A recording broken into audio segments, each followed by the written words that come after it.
শবে বারাআত ও শবে কদরের বিশেষ পদ্ধতির কোনো নামাজ নেই।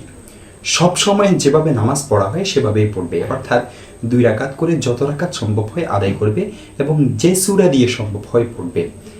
কোনো ব্যক্তি যদি 4 রাকাত পড়তে চায় নফল, 4 রাকাতও পড়তে পারবে। তদ্রূপ অন্যান্য আমলেরও বিশেষ কোনো পন্থা নেই। কোরআন তিলাওয়াত, যিকির, আজকার, দোয়া, ইস্তেগফার ইত্যাদি নেক আমল যে পরিমাণ সম্ভব হয় আদায় করবে।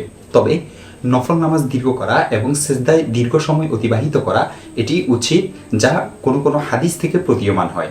বিভিন্ন বই পুস্তকে নামাজের যে নির্দিষ্ট নিয়ম কানুন লেখা আছে, অর্থাৎ এত রাকাত হতে হবে, প্রতি রাকাতে এই সূরা এতবার করে পড়তে হবে, এগুলো ঠিক নয়। হাদিস শরীফে এ ধরনের কোনো নিয়ম নেই, এগুলো মানুষের মন গড়া কথা।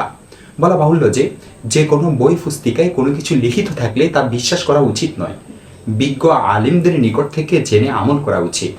শবে বারাআত ও শবে কদরের নফল আমলসমূহ বিশুদ্ধ মতানুসারে একাকীকরণীয়। ফরজ নামাজ তো অবশ্যই মসজিদে জামাতের সঙ্গে আদায় করতে হবে। এরপর যা কিছু নফল পড়ার তা নিজ নিজ ঘরে একাকী পড়বে।